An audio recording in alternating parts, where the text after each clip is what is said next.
제가 요즘 청소 일을 하면서 경제 관련된 그리고 사회 이슈에 관련된 그런 이야기들을 많이 듣고 있는데요.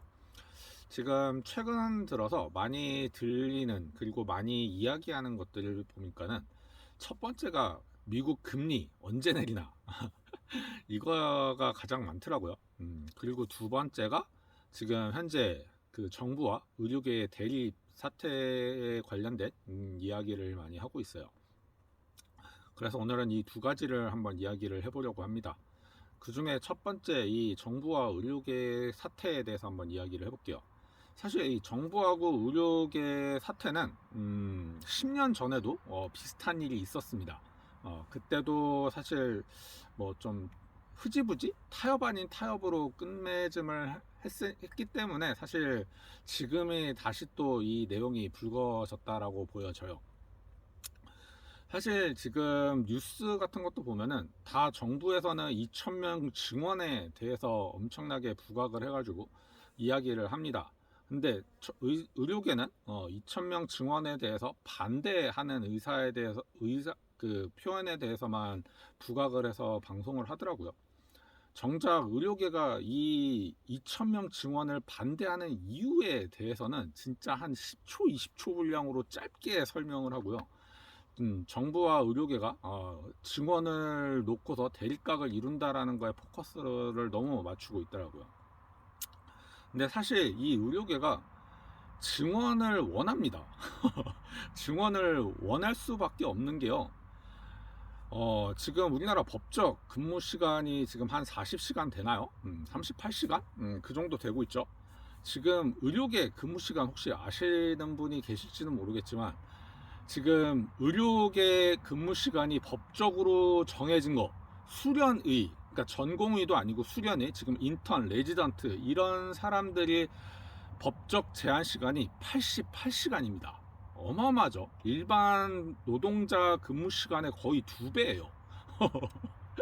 그리고 이 수련의 과정이 지나가는 일반 전공의, 그 다음에 뭐 전임의, 교수 이런 사람들은요 지금 현재 100시간에서 150시간의 근무를 하고 있습니다. 그렇기 때문에 사실 의료계 입장에서는 증원을 더 원할 수밖에 없어요. 그래야지 본인들 근무 시간이 좀 분배돼서 근무 시간을 줄일 수 있을 테니까요. 근데 마치 증원을 하게 되면은 급여가 많이 깎일 거다라고 언론에서는 많이 부각을 하더라고요. 어, 사실 근데 의료계가 이 증원을 반대하는 이유가 있습니다. 반대하는 이유가 뭐냐면요. 의사의 수입 체계를 좀 아셔야 돼요. 의사들이 수입 체계가 일반적으로 그냥 동네에서 식당 차리고 뭐 PC방 차리고 카페 차리는 걸로처럼 수입 체계가 나눠지는 게 아니에요. 어, 의사들의 수입 체계는요. 우리가 내는 진료비 플러스 의료보험공단에서 받는 그 비용이 있습니다. 근데 의료보험공단에서 받는 그 돈이요, 일정하지가 않아요. 그 일정하지 않다라는 게 뭔 얘기냐면요. 소아과는 소아과대로에 대한 그 기준표가 있고요. 그 다음에 뭐 내과는 내과에 관련된 기준표가 있고요. 뭐 피부과는 피부과에 관련된, 치과는 치과에 관련된 그런 기준표들이 있습니다. 그러니까 이게 들쭉날쭉이에요. 이게 들쭉날쭉 하다 보니까는 의사들은 지금 이거를 고친 다음에 의사를 증원해달라는 얘기인데 지금 이거는 싹 무시하고 의사 증원 얘기만 나오고 있는 겁니다. 그러다 보니까는 정부하고 지금 대립각을 세울 수밖에 없는 것이죠. 이런 상황에서 의대 증원, 의사를 매년 2,000명을 증가시키면은 어떤 현상이 벌어질지를 한번 이야기를 해볼게요. 사실 정부의 생각은 이렇습니다. 의사 2,000명을 증원을 하되 이 2,000명을 지방 의대 배분을 할 생각인 거예요. 그러니까 지방에서 초중고등학교를 졸업을 해야 이제 그 지방 의대에 지원할 수 있는 자격이 주어지는 거죠. 그러다 보니까는 지금 대치동 학원가에서는 우리 애가 의대를 진학하려면은 어느 지역으로 이사를 가는 게 유리한가 지금 이거 갖고 수싸움을 지금 하고 있다고 하더라고요. 근데 이거 참 저는 학부형들이 참 바보 같은 생각이 아닐 수 없다라고 저는 생각이 합니다. 왜 자기 자녀를 고소득 임금 노동자로 만들 생각을 하는지를 모르겠어요. 사실 코로나 때 고소득 임금의 백수들이 많이 나왔거든요. 그는 그거를 보면서도 저는 고소득 백수를 꿈꾸고 있는데 왜 자녀들한테 이렇게 고소득 임금 노동자를 만들려고 하는지 저는 좀 이해가 가진 않습니다. 그리고 그 아이들이 이제 의대 가서 정식으로 의사 활동을 할 때쯤 되면은 AI에 대한 의료 기술도 그만큼 발달을 했을 텐데 과연 그때 가서 의사라는 직업이 촉망받는 직업이 될지도 사실은 의문이에요. 아무튼 정부의 생각은 이렇습니다. 이 2,000명의 학생들이 지방으로 분배가 되면은 지방의 교육의 질이 같이 향상될 거라고도 보고 있는 거고요. 서울 집중화 현상, 이 강남의 교육의 집중화 현상이 되는 것도 지방으로 분배시킬 수 있지 않을까라는 생각인 거죠. 그러면서 이 아이들이 그 지방에서 의대를 나오면서 그 지역 의료에 취직을 하고 그 지역 의료에 개원을 해서 전 국민이 의료계에 평준하게 의료 서비스를 받을 수 있다라는 게 지금 정부의 생각인데 사실 의료계는 이거를 이렇게 되지 않는다라고 보는 거죠. 이게 왜 그러냐면요. 자, 지방에서 의대를 나왔어도요. 개업은요. 서울에서 합니다. 지방에서 의대 나온 사람들이 지방에서 개업을 하면은 상관이 없겠지만 이 지방에서 개업을 하지 않고 서울로 와요. 죄다 서울로 와서 개업을 하다 보니까는 의료 서비스의 그 균형은 이루어지지 않고 오히려 더 불균형해질 거라는 거죠. 그리고 이 2,000명이 증원되는 의사들까지 서울로 다 와서 개원을 한다라고 하면요. 오히려 이제 서울에서는 경쟁이 심화되고 지방에서는 경쟁이 약화된다고 해야 될까요? 어쨌든 지금 지방 의료는 개원하는 그런 부분에 대해서는요. 지금 거의 그냥 평준화로 잘 이루어지고 있어요. 단지 문제가 뭐냐면은 이 종합병원, 정부에서 운영하는 이 의료원 이런 것들에 대해서 이제 의사들이 그쪽으로 가야 되는데 그쪽으로 가지 않는다라는 거죠. 그게 왜 그러냐? 그게 아까 얘기했던 의료보험공단에서 받는 이 돈, 이 전공에 관련돼서 평준하게 좀 균일하게 이 의료보험공단에서 돈이 지급이 돼야 되는데 이게 균일하지 않다 보니까는 전공의들이 한쪽으로 쏠릴 수밖에 없다라는 게 이제 의사들의 얘기입니다. 이게 어떤 거냐면요. 자, 소아과를 만약에 갔어요. 소아과 의사가 소아과에서 이제 환자 한 명, 어린이 한 명을 진료받는데 예를 들어서 의료보험공단에서 1,000원을 지급받는다라고 가정을 해볼게요. 그리고 내과에서 우리 이제 대한민국 성인 남자 40세 이상이 40세가 되면은 의료 그 건강 검진을 받아야 되잖아요. 그거를 이제 내과에서 진행을 하는데 내과에서 이런 사람들 건강 검진 한 명을 받을 때마다 의료보험공단에서 10,000원을 준다라고 가정을 해봅시다.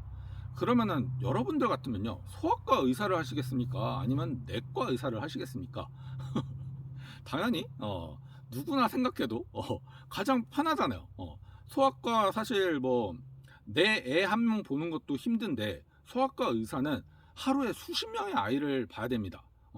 애들이 아프니까 얼마나 징징 울고 하겠어요. 그거 달래가면서 진료도 봐야 되고 또 거기에 따라서 엄마들의 컴플레인도 소아과는 장난 아니라고 저는 얘기를 많이 들었습니다. 그래서 일전에 소아과 의사가 소아과를 폐업하고 피부과였나? 하여튼 그렇게 다른 과로 바꿔서 개업을 한 사례도 뉴스에 나왔었죠. 그러다 보니까는 소아과 의사는 계속 지금 부족해요. 근데 이게 고쳐지지 않으면 누가 소아과 의사를 하겠냐 이 얘기죠. 의사들의 얘기는. 그래서 이 의료보험공단에서 지급하는 이 돈을 좀 균일하게 바꿔서 모든 의사가 균등하게 어느 전공을 가도 수입이 비슷하게 들어오게끔 만들어야 된다라는 게 의사협회에서 지금 얘기를 하고 있는 건데, 이거는 뭐 언론에서도 제가 보니까는 한 10초, 20초 방송하고 그냥 싹 잘라먹고 2,000명 증원에 대해서만 막 부각해서 얘기를 하더라고요.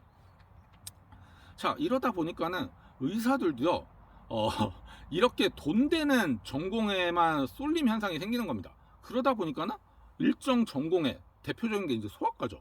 소아과에는 의사들이 지원하지 않는 거예요.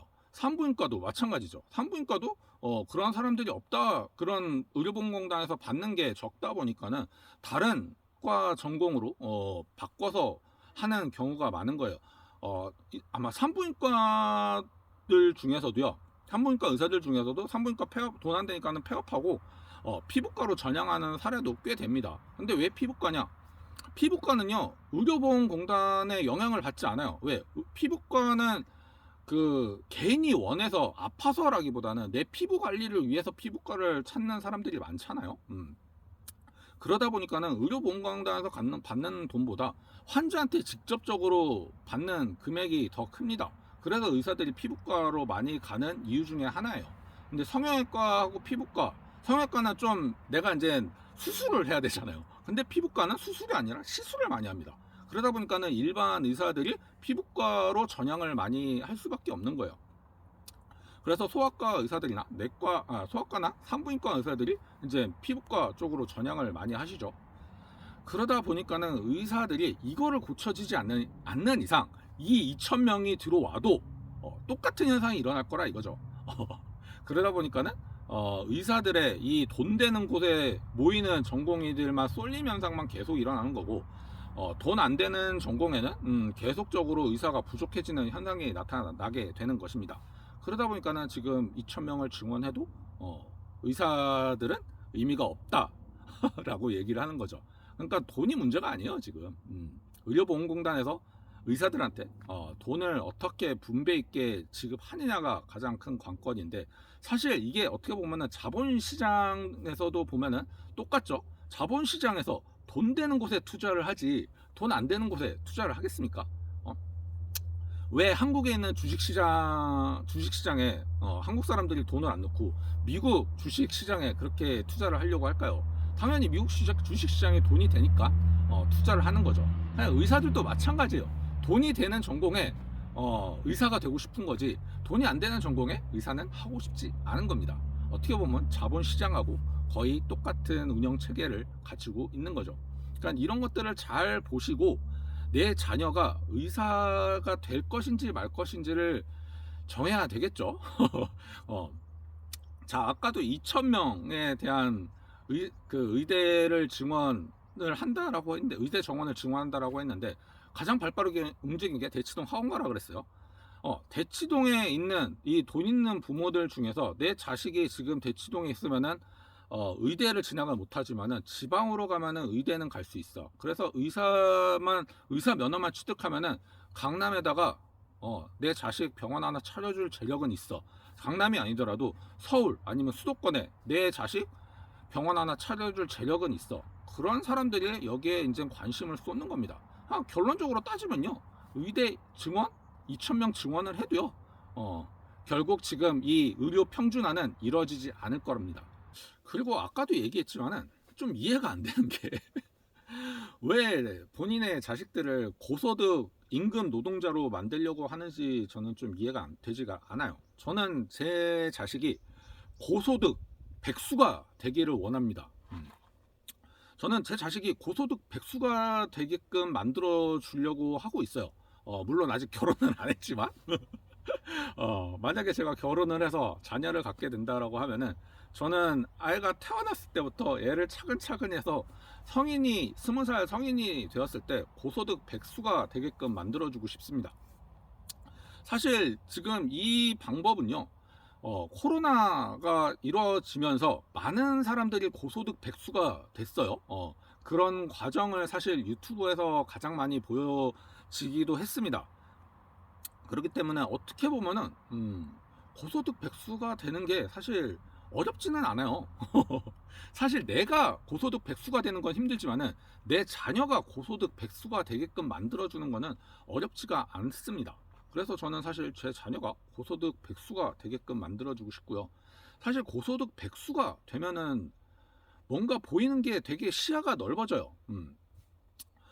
일단은 뭐 돈이 있고 없고의 차이는 왜 금수저와 흑수저들을 보면은 이제 그 생각 차이로 해서 이제 막 그런 내용들도 네이버 판 뭐 하여튼 뭐 그런 것들을 보면은 되게 많이 나오는데, 사실 고소득 백수가 되면요 이 보이는 시야가 굉장히 넓어지고요. 그리고 본인들이 어떻게 공부할지 그것도 관심 가는 분야가 있고요. 그 관심 분야에서 본인들이 어떻게 공부를 해서 습득을 할지 그 스스로 다들 판단을 합니다. 그렇기 때문에 저는 제 자녀가 고소득 백수가 되게끔 만들어주고 싶어요. 그리고 여러분들도 나는 안 될 수 있겠지만 내 자녀는 고소득 백수가 되게 만들어 주셨으면 좋겠어요. 왜냐? 앞으로 AI가 발달되고요. 로봇 기술이 발달될수록요. 사람이 하는 일은 점차 줄어들 겁니다. 그러면은 사실 내 자녀, 그리고 여러분들이 이제 노년이 됐을 때도 마찬가지예요. 여러분들이 노년이 됐을 때 어, 나가서 일을 할 수가 있을까요? 사실 지금 70세, 80세가 됐는데도 은퇴하지 않고 현장 일을 하는 부류는요, 딱 두 가지 부류입니다. 엄청나게 명성을 떨치는 디자이너, 조르지오 아르마니처럼 그런 알마니 어, 디자인 옷 회사, 그런 사람이 되든가, 아니면은 워렌 머피처럼 투자 전문가가 되든가. 딱 이 두 부류밖에 없어요. 이 두 사람은 아직 80세인데 아직도 현역에 있는 사람들입니다. 그 외에 지금 80세 현역에 있는 사람들이 누가 있나요? 음, 여러분들도 만약에 이제 노년에 진짜 70세, 80세, 아주 지금 뭐 100세 시대라고 하는데 이렇게 노년이 돼서 뭔가 할 수 있는 일을 찾으려고 하면요, 사실 투자만한 직업은 없는 것 같습니다. 그래서 저는 제 자녀가 고소득 백수가 되길 원하고요.